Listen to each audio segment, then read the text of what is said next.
was Christmas on the island of Sodor. All the engines were working hard. Thomas and Toby were busy carrying people and parcels up and down the branch line. Everyone was happy. Only the coaches, Annie and Clarabelle, were complaining. It's always the same before Christmas, they groaned. We feel so full. We feel so full. Oh, come on, said Thomas. Where's your festive spirit? Christmas Day is almost here. By the side of the track was a lonely little cottage with a familiar figure waving to them. It's Mrs. Kindly, whistled Thomas. Peep, peep, peep. Happy Christmas. Thomas always felt better for seeing her. Christmas just wouldn't be Christmas without Mrs. Kindly. When work was over, Thomas went to see the other engines. All their coats had been polished. "Huh," said Gordon, "just look at us. Your driver will have to work fast to get you as smart as us." "Never mind that," replied Thomas. "I've something important to say.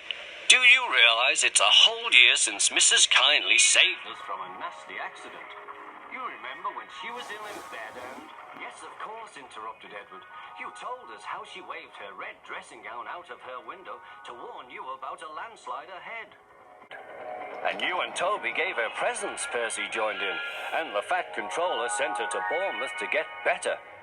"But," said James and Henry together, "the rest of us have never thanked her properly."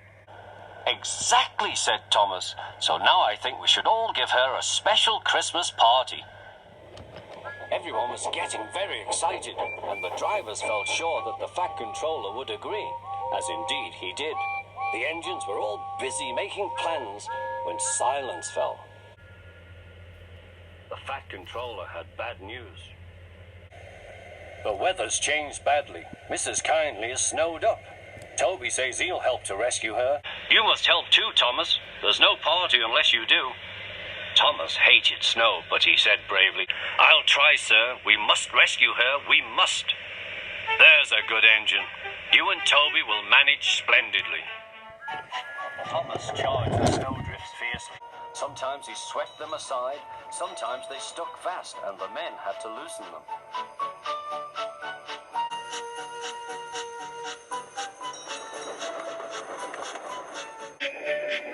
But at the cutting near the cottage, they could go no further. "Look at that," exclaimed Thomas's fireman. "Peep, peep, peep. Here we are," whistled Thomas. An answering wave came from an upstairs window. Then they heard a familiar sound. "That's Terence," said Thomas. "He's come to help too." Sure enough, Terence had a snowplow and was working hard to clear a path to the railway line in safety. At long last, the rescue was complete. Percy took the tired workmen home. Terence said goodbye to Mrs. Kindly and promised to take care of her cottage as he watched them all set off.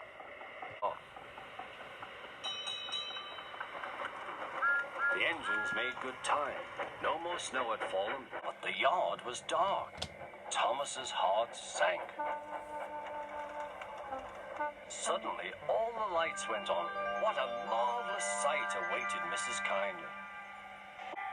"Well done," said the Fat Controller. "I'm really proud of you all." Mrs. Kindly especially thanked the smaller engines. "Thomas and Toby are old friends," she said. "And now, Percy, you are my friend too."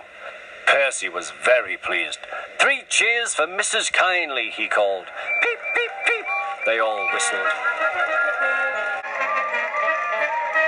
We wish you a Merry Christmas. We wish you a Merry Christmas. We wish you a Merry Christmas and a Happy New Year. Thomas the Tank Engine and his friends thought it was the best Christmas ever, and Mrs. Kindly could think of nowhere she would rather live than here with them on the island of Sodor.